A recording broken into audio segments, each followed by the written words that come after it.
여호수아서 7장 말씀입니다. 여호수아 7장 1절에서 26절까지 구약성경 328쪽입니다. 여호수아 7장 말씀 함께 읽겠습니다.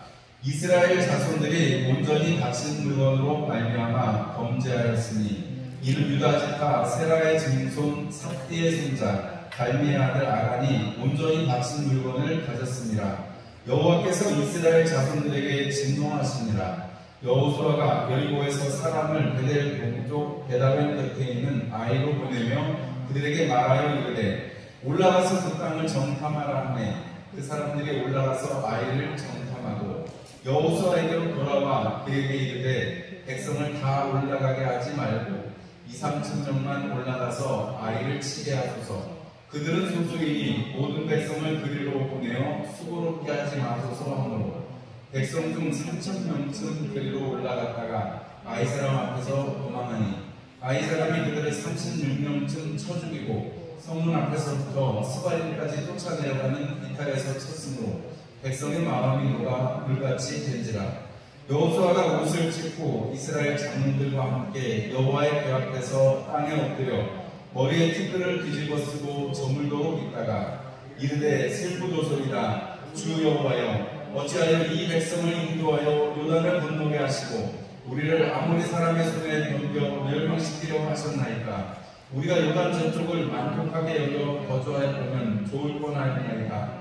주여 이스라엘이 그의 원수들 앞에서 돌아섰으니 내가 무슨 말을 하오리이까.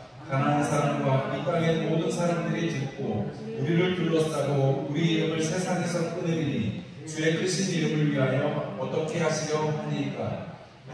여호와께서 여호수아에게 이르시되 일어나라. 어찌하여 이렇게 엎드렸느냐. 이스라엘이 범죄하여 내가 그들에게 명령한 나의 언약을 어겼으며 또한 그들이 온전히 바친 물건을 가져가고 도둑질하며 속이고 그것을 그들의 물건들 가운데에 두었느니라. 그러므로 이스라엘 자손들이 그들의 원수 앞에 능히 맞서지 못하고 그 앞에서 돌아섰나니 이는 그들도 온전히 바친 것이 됨이라. 그 온전히 바친 물건을 너희 중에서 멸하지 아니하면 내가 다시는 너희와 함께 있지 아니하리라. 너는 일어나서 백성을 거룩하게 하여 이르기를 너희는 내일을 위하여 스스로 거룩하게 하라. 이스라엘 하나님 여호와의 말씀에 이스라엘아 너희 가운데 온전히 바친 물건이 있나니 너희가 그 온전히 바친 물건을 너희 가운데에서 제하기까지는 내 원수들 앞에 능히 맞서지 못하리라.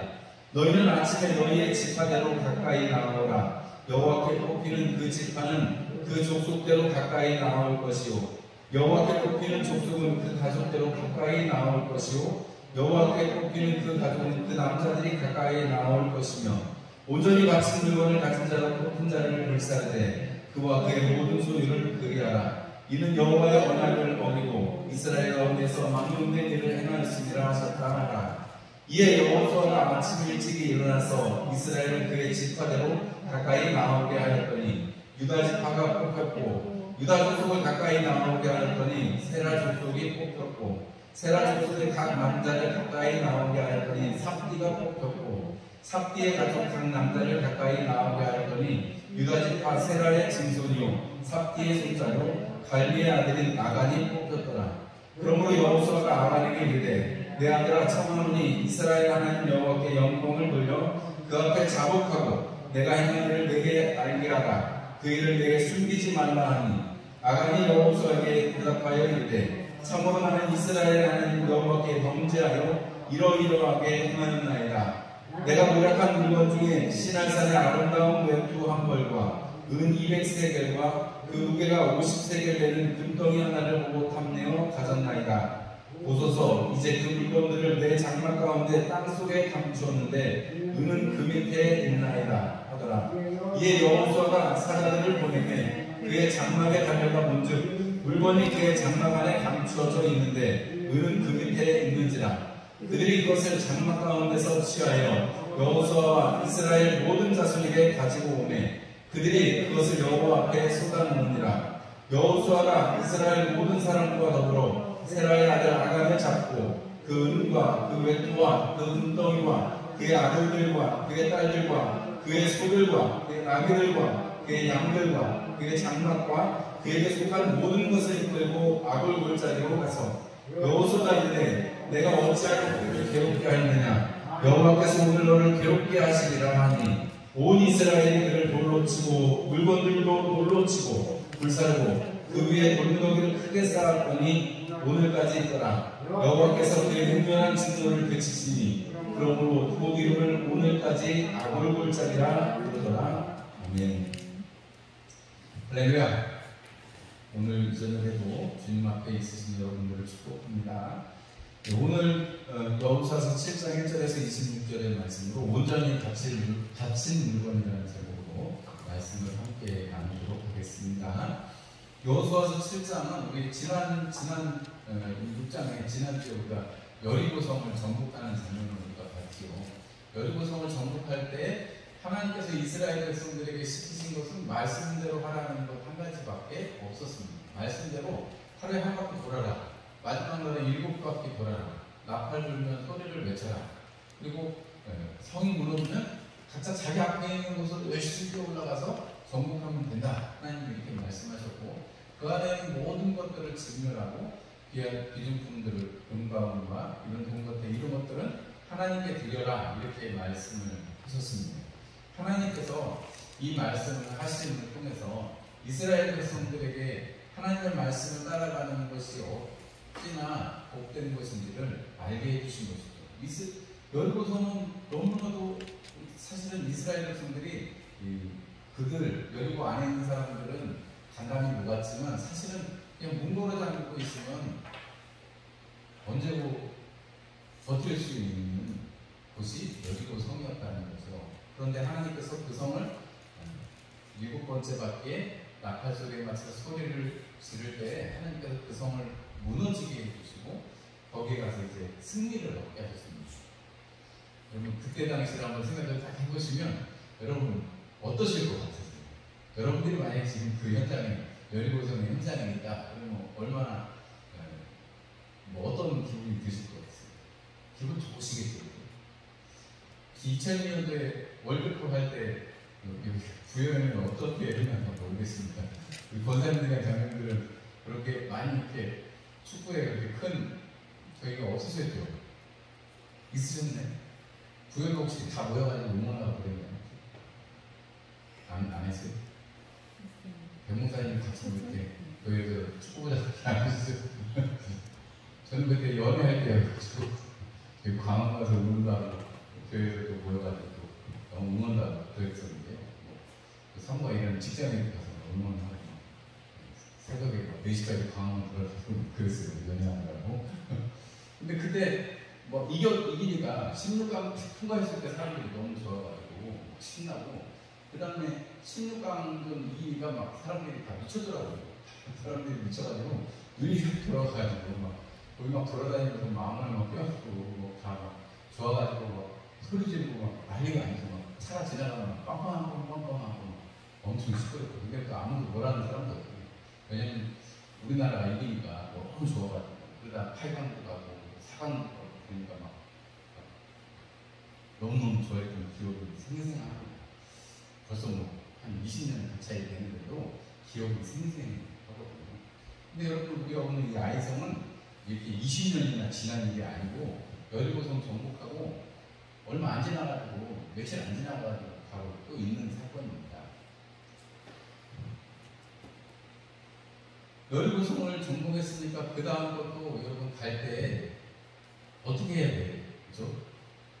하나님이 말씀하시고 하나님이 말씀하신 방법대로 해야 되는데 오늘 1절의 말씀을 보면 이스라엘 자손들이 온전히 갇힌 물건으로 말미암아 범죄하였으니 이는 유다족 바세라의 자손 삽개의 손자 갈미 아들 아간이 온전히 갇힌 물건을 가졌습니다. 여호와께서 이스라엘 자손들에게 진노하십니다. 이렇게 말하고 있습니다. 아간이 훔쳤는데 이스라엘 백성들에게 진노하셨다라고 말하고 있습니다. 이게 너무 신기한 일이잖아요. 신기한 일이잖아요. 왜냐면 아간이 훔친 것만 얘기하시면 되는데 그게 아니라 이스라엘 자손들이 온전히 바친 물건으로 말미암아 하나님께 범죄하였다라고 아간의 죄를 전체 죄로 보십니다. 이거에 우리가 생각할 때 하나님이 좀 너무하신 거 아닌가? 그냥 아가몬이 팍 찍어가지고 하시지 왜 이렇게 하시나 싶을 수도 있는데, 사실은 그 아간이 온전히 바친 물건을 하나님 앞에 드리지 않고 자기가 취한 것 이외에도 사실 그 다음에 이 여호수아도 마찬가지입니다. 하나님 앞에 뭐 영광을 돌리거나 하나님께 뭐 다시금 아이성을 향해서 묻거나 이러지 않고, 여러분 정탐을 보내거나 여리고성 같은 경우에 정탐을 보내거나 가서 싸우게 되는 것에 대해서 하나님이 말씀하시고 여호수아가 그대로 하나님의 말씀을 쫓아가는 것이 성경의 앞에 여호수아서 앞에 보면 기록이 되어 있습니다. 그런데 이 아이성은 그냥 정탐도 그냥 여호수아가 그냥 보내고 그 다음에 하나님의 음성을 듣거나 하나님께 묻는 그런 장면도 나오지 않습니다. 그리고서는 아이성에 올라갔다가 3,000명이 올라갔다가 36명이 죽고 도망 나오다가 곤란해집니다. 그래서 전부가 다 마음이 낙심하는 그런 결과들을 가져옵니다. 왜 아이성을 보고 낙심했을까? 정탐하는 사람들이 볼 때는 온 백성이 다 안 가도 60만 명이 다 안 가도 되고 몇 명만 가면 된다고요? 3,000명만 가면 돼요. 20분의 1만 가면 된다는 거예요. 그리고 인간의 눈으로 볼 때 여리고성은 다 된 것도 안 될 것 같은데 아이성은 3,000명만 가도 될 것 같은 그런 생각과 판단이 있는 거죠. 우리가 그걸 생각해보면 우리가 스스로 계획하고 우리가 다 할지라도 우리 자문에 말씀하는 것처럼 우리가 계획할지라도 우리의 발걸음을 인도하시는 분은 누구세요? 하나님이세요. 하나님께서 계획하시고 하나님께서 인도하시는 그 길로 쫓아가야 되는데, 그게 아니고 우리가 생각하고 우리 계획대로 하면 그때는 이렇게 낭패를 당할 수가 있다는 것이고, 그 낭패의 근본에는 이 아간뿐만이 아니라 이스라엘 백성으로 삼으시는 것에는 여호수아를 비롯해서 모든 백성들이 한 번이라도 점검을 만약에 했으면, 성경에 만약에 여리고성을 정복하고 나서 하나님께 온전히 다 바쳤냐라고 일일이 다 점검을 했으면 이런 일이 없었겠죠. 그죠? 일일이 점검을 했으면 아니면 꼭 여호수아가 못하더라도 이렇게 구역으로 지파들별로 아니면 가족별로 이렇게 다 나눠가지고 하나님 앞에 온전히 드렸는지. 왜냐하면 또 돌다가 어쨌든 자기 앞에서 했고 만약에 이렇게 외투라든지 이런 금덩이나 은덩이를 들고 다니는 거면 봤을 때 물론 몰래 했으니까 그럴 수도 있겠지만 잘 점검을 했으면 혹은 하나님께 물어봤으면 여쭤봤으면 그런 일이 없었을 텐데, 온전히 바친 물건에 대해서 제대로 체크가 되어지지 않은 것을 우리가 알 수 있습니다. 하나님께서 말씀하신 대로 자기 자리 앞으로 갔고 또 라합의 가족을 구원했습니다. 그리고 하나님 앞에 그럼 남은 건 뭐냐? 거기 있는 모든 생명체들을 다 진멸하고 남은 한 가지가 뭐예요? 하나님 앞에 온전히 바친 물건을 잘 계수해서 그것을 성경에 우리가 보면 어떻게 얼마만큼 취했는지 계수가 안 나와 있습니다. 만약에 계수를 하고 이게 차분차분 하나님 앞에 온전히 드린 물건이 얼마큼이나 되는지 잘 헤아렸다면 그런 일이 없었을 거예요. 그런데 그러지 못했고 아간은 기회를 타서 자기가 슬쩍 한 것을 우리가 알 수 있습니다. 이 아간은 그 뜻이 이름 뜻이 곤란이라는 뜻이에요. 곤란. 아니 아버지가 너 이름 곤란이라고 줬을까? 참 곤란하게 됐는데 나중에는 이 아간을 아갈로 부르는 역대상에 보면 아갈이라는 이름으로 부르는데 괴롭히는 자라는 뜻으로 바뀝니다. 그렇게 부르기도 하는데, 왜냐하면 이스라엘 백성들이 괴롭게 되어지는 데는 아간이 그렇게 하는 것이 나오기 때문에 그렇습니다. 하나님의 명령을 어겨서 아간이 하나님의 것을 온전히 바친 물건을 하나님의 것을 도적질함으로 말하면서 하나님께서는 그것을 멸하지 않으면 그러니까 이게 성경에 그것을 멸하지 않으면 내가 다시는 너와 함께 있지 아니하리라 했는데, 온전히 바친 물건 그것을 멸한다라는 표현을 쓰고 있거든요. 이 멸한다라는 표현을 그 금과 은과 그 외투 이렇게 말할 수 있는데, 외투 말고는 그 금이라든지 그 은이라든지 이러한 것들이 신상이 아니었을까 이런 생각이 들기도 하고요. 성경에는 자세하게는 기록은 되어 있지 않습니다만, 하나님께서 그것을 멸하라 하는 것은 사람이 자기 집에 그냥 이렇게 그 금괴나 은괴를 이렇게 갖고 있지는 않을 거 아니에요. 그러면 보통 가지고 있다고 하면 무슨 형상을 가진 거를 가지고 있었을 것인데, 그러면 그것은 신상의 가능성이 많죠. 결국은 하나님께서 그것을 가졌다라는 것은 결국 그것이 나중에 시간이 지나고 나면 우상이 될 확률이 많고, 실제로는 우상으로 쓰여졌던 것들이 성경에 기록은 안 되어 있습니다. 그러나 우리가 좀 상식적으로 생각을 해보면 아간이 취했던 것은 그냥 단순한 은덩어리가 아니라 그것이 바로 하나님을 배신하는, 하나님을 섬기지 아니하는 모습으로 나아갈 여지를 준 것이고, 여러분 우리가 에덴 동산에 가서 보면 에덴 동산에 뱀이 들어와서, 사단이 들어와서 하와를 꼬실 때 하와가 그 말 한마디에 그걸 다시 보니까 어떻게 해요? 보암직도 하고 먹음직도 하고 이렇게 되죠. 그래서 먹게 됩니다. 눈에 보이고 그것이 귀에 들리니까 욕심이 나가지고 그것을 취하게 됩니다. 여러분 그런 사람들이 많죠. 성경에. 여러분 우리가 신약 성경에 오면 아나니아와 삽비라가 하나님 앞에 다 드리기로 했다가 어떻게 해요? 자기가 얼마나 감췄다가 남편이, 아내가 차례대로 그 앞에서 죽게 되는 결과를 우리가 봅니다. 여러분 이런 것들이 아나니아와 삽비라 혹은 이 구약에는 하와라든지 아니면 이 아간이라든지 이런 욕심에 이끌려가지고, 이 욕심에 이끌리면 어떻게 되는 것이에요? 욕심이 잉태한 즉 죄를 낳고 죄가 장성한 즉 사망을 낳는다는 그 말씀에 이루어진 것처럼, 우리 야고보서의 그 말씀 1장의 그 말씀처럼 욕심이 잉태하면 죄가 생기고 죄가 장성하면 사망이 생긴다는 이 말이 바로 이 아간의 이 사건에서 우리는 명확하게 나타나는 것을 우리가 볼 수가 있습니다. 여러분 우리가 하나님께 온전히 바치는 것은 하나님께 온전히 드려져야 하나님께서 이것을 통해서 회복시키시는 것입니다. 여러분 우리가 이 아간을 어디에 가서 죽이죠? 아간의 모든 소유된 것, 아간하고 관계 있는 것은 모조리 다 가지고 와가지고 여러분 한 골짜기에 가가지고 다 돌로 쳐서 죽이고 다 불태워가지고 살릅니다. 아간 한 사람이었는데 아간의 가족 전체가 다, 아간의 소유물 전체가 장막까지도 다 가지고 와서 다 불태우고 제하여 버리는 사건이 성경에 기록되어 있습니다. 그리고 그곳을 아골골짜기라고 불렀습니다.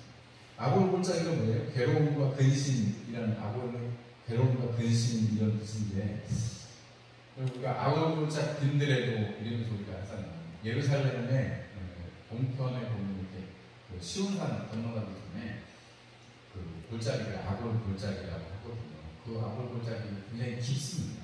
근데 그 아골골짜기 거기는 이렇게 죽음의 골짜기라고 하고, 그 바로 시온산을 올라가는 데는 지금은 공동묘지가 엄청나게 크게 있어요. 지금 그 예루살렘 동편에는 엄청나게 그 감람산이죠, 감람산. 그 아래쪽으로는 공동묘지. 왜냐하면 이제 그쪽에가 그 사람들 의미에서는 좋다고 해가지고 이제 그쪽에다가 그 아골 골짜기도 있고 바로 연이어서 공동묘지가 이렇게 있는데요. 그 모습을 보면 죽음밖에 없죠. 그런데 되게 재미있는 건데, 여러분 감람산에서 예루살렘 성을 이렇게 바라보면 여러분들이 TV에서 보실 때 예루살렘 성에 가지고 이렇게 성벽이 쫙 있고 노란색 황금 뚜껑 있는 거, 지붕 있는 거 여러분 TV에서 많이 보셨죠? 그게 감람산에서 예루살렘을 바라보는 건데, 그 예루살렘 성벽을 이렇게 쫙 보시면 거기 문이 이렇게 동그랗게 있는데 벽돌로 이렇게 쫙 막혀있는 문을 한번 여러분들이 보실 수 있을 거예요. 일단 나오는 유심히 한번 생각하고 보세요. 그러면 문이 이렇게 있는데 문이 막혀 있습니다. 돌로 다 막아놨는데 그게 황금문이라는 거예요. 그 문을 열고서 메시아가 오신다. 이게 유대인들은 아직도 믿고 있습니다. 근데 그 문을 열고 들어가면 이슬람 사원이에요. 사원. 옛날에 다윗 성전이 있었던 곳이라고 보통 얘기를 하는데, 근데 그런 그 의미가 있고, 그래서 사람들은 그 아골 골짜기에서 감람산으로 올라가는 곳에 메시아를 바라면서 무덤을 쓴 거거든요. 이 아골 골짜기가 근심, 괴로움 이런 뜻이지만, 여러분 이사야서에서는 하나님께서 이스라엘을 회복시키는 상징으로서 아골 골짜기가 나오고, 호세아에서도 여러분 그것이 괴로움이 소망으로 바뀐다는 의미로 아골 골짜기를 이렇게 표현을 하고 있습니다. 여러분, 우리 죽을 수밖에 없는 인생이고, 여러분 에덴 동산을 생각하나, 아니면 아간을 생각하나, 아니면 뭐 아나니아와 삽비라를 생각하나, 다 그들 자체는 죄로 말미암아서 죽고 우리에게 교훈을 주지만, 우리는 반대로 그곳에서 어떻게 해요? 하나님 앞에 소망을 얻고 하나님께서 회복시키실, 하나님께서 죄가 된 인간을 그냥 두지 아니하시고 어떻게 해서든지 회복시키실 그 은혜를 가지고 계시다는 것을 오늘 성경은 너무나도 강력하게 증언을 하고 있습니다. 이스라엘 백성들의 죄라고 말씀하시잖아요. 아간의 죄가 이스라엘 백성의 죄라고 말씀하십니다. 그리고 그 아간에서 한 모든 것들을 제하여 버림으로 말미암아서 이스라엘의 죄악이 사하여지고 하나님께서 다시 이스라엘과 함께하는 역사를 주십니다. 마치 예수 그리스도께서 십자가에 달리셔서 나무에 달리셔서 저주받은 자로서 인간의 내려진 저주를 하나님의 복으로 바꾸는 그 역사를 이루신 것처럼 우리는 죽음의 현장에서 사실은 소망을 보게 되고 생명을 보게 되고 절망의 현장에서 우리는 소망을 보고 예수 그리스도라는 소망을 바라보고 살아가는 것입니다. 여러분, 우리가 이 코로나 시대를 살아가고 이제 거의 끝나간다고 물론 코로나는 계속 있겠죠. 계속 걸리고 할 거예요.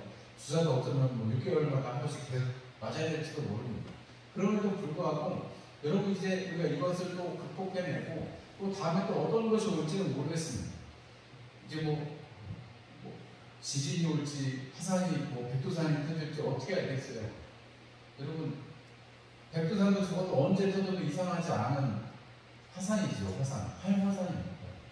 여러분, 우리나라는 지금 지진이 이렇게 많지 않지만 일본만 하면 지진이 요새 엄청 많이 나고 있거든요.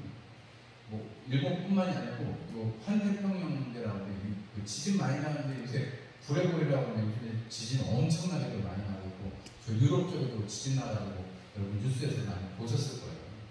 여러분, 이 마지막 때로 우리가 살아가면서 세상 사람들은 절망에 빠져있고 지금도 물가도 다 오르고 막 이것저것 다 안 되는 거 뉴스가 너무 복잡하고 또 정치가 있고 막 신경 쓰이게 막 그러니까 참 우리가 어디에다가 눈을 둬야 될지 모르겠는데 우리가 눈을 둘 때는 딱 한 군데밖에 없습니다. 하나님께 눈을 뜨고 우리의 절망을 소망으로 바꿔주시는 주님과 함께 동행하는 것, 하나님의 말씀을 쫓아서 하나님께서 말씀하시는 대로 하나님께서 하게 해주시는 것, 그것 살아가는 것, 그것이 우리에게 소망이요, 그것이 우리가 온전히 받쳐진 물건으로 우리가 살아가는 것입니다. 우리가 산제사로 하나님께 드려지는 것, 우리가 마치 이 모든 것들을 다 진멸하고 하나님 앞에 온전히 드린 물건, 이것을 통해서 나중에 하나님이 다 금과 은과 귀한 걸 다 가지고 이거는 그 집사를 일으키셨을 때였어요. 그게 아닐 거예요. 하나님께서 그것을 드리라고 하신 이유가 있을 것입니다. 그럼 그것을 통해서 하나님의 일들을 행하시는 것이죠. 우리에게 가진 우리의 소유물을 통해서 하나님께서 일을 하시듯이 하나님께서 일하시려고 하는 것입니다. 우리가 다 알지는 못합니다. 그러나 분명한 것은 하나님의 말씀대로 진행하면 여러분 틀림이 없다는 것입니다. 여리고성이 그랬고 이제 앞으로 이렇게 교훈을 받은 이스라엘 백성들이 물론 다 순종해서 끝까지 다 하지는 못합니다. 남겨둔 속기도 하고 남겨둔 성읍들로 말미암아서 어려움을 겪을 것입니다. 그것이 사사기의 역사고 열왕기 상하의 역사이기도 합니다. 역대기의 역사이기도 하는데 여러분, 우리가 이 땅에서는 부족하고 완전하지 못한 인생이지만 주님께서 우리에게 완전한 나라를 바라보고 살아가라고 말씀하시고 예수 그리스도로 말미암아서 성령의 충만한 그 삶을 통해서 우리는 산제사로 우리를 하나님께 드릴 수 있는 삶을 살게 되는 것입니다. 여러분, 전도서 12장 13절과 14절에 여러분 이런 말씀이 있습니다. 일의 결국을 다 들었으니 하나님을 경외하고 그의 명령들을 지킬지어다. 이것이 모든 사람의 본분입니다. 하나님은 모든 행위와 모든 은밀한 일을 선악간에 심판하시리라. 그랬습니다. 하나님께서 모든 일들을 선악간에 심판하시는 그분이십니다. 그래서 예수님 마지막에 오실 때 선악간에 심판하시는데 우리가 훔쳤다 누구 죽였다 이런 선악의 심판이 아니고 예수 그리스도를 구주로 영접해서 영생을 가졌느냐 안 가졌느냐 이 심판으로 주님 다시 오실 것입니다. 여러분, 주님 다시 오시는 그날에 우리에게는 약속된 영생으로 주님의 그 거할 처소, 내가 너희 거할 처소를 지으러 하나님 나라에 간다, 아버지께로 간다라고 하셨던 그 예수님께서 우리를 이끌으셔서 어디로 가신다고요? 하나님 나라로 가실 것입니다. 그렇기 때문에 우리는 이 땅에서 살아갈 때 늘 주님 앞에 묻고 주님께서 말씀하시는 대로 감동하시는 대로 움직여져야 되겠습니다. 여러분, 우리가 이 아골 골짜기, 우리가 그 수천 년 전에 있었던 일이 지금도 우리에게 거울이 되어서 있는데, 여러분, 우리의 신앙 생활에 얼마나 많은 이런 아간의 이런 모습과 같은 것들이 우리에게도 있었을 것입니다. 우리 공동체에도 있었을 것입니다. 이 나라에도 있었을 것입니다. 그러나 여러분, 분명한 거 한 가지는 하나님께서 그것을 나의 죄악으로 여기고 하나님 앞에 죄를 지고 하나님 앞에 회개할 사람들 또한 찾으십니다. 여러분, 내 역할이, 여호수아가 지금 대표로 하나님 앞에 이렇게 앉아있다. 하나님 앞에 하나님의 크신 이름을 위해서 어떻게 하실 것입니까? 하나님 어떻게 하시려고 합니까? 라고 묻지요. 9절 말씀을 보면 주의 크신 이름을 위해서 어떻게 하시려 하나이까? 라고 묻습니다. 여러분, 이것이 우리의 기도가 되고 여러분, 성령님의 인도하심을 구하는 여러분들의 순간순간이 되시기를 주님의 이름으로 축원합니다. 오늘 이 저녁에도 주님 어떻게 하시려고 합니까? 내게 어떻게 하시려고 합니까? 이런 이 질문이 마치 여호수아처럼 하나님 앞에 있으면 하나님이 틀림없이 응답하시겠다고 하셨고, 또 우리는 이 여호수아와는 조금 또 다른 게 이미 우리 안에 하나님께서 계시고 예수의 이름으로 기도하면 응답해 주시겠다고 약속하셨기 때문에 약속의 말씀에 힘입어서 우리는 기도하고 하나님 앞에 계속 간구하는 것이 우리의 최선이고 제일이라는 사실을 기억하시고 오늘 이 저녁을 보내시고 또 돌아가시는 여러분들 되시기를 주님의 이름으로 축원합니다. 기도하겠습니다.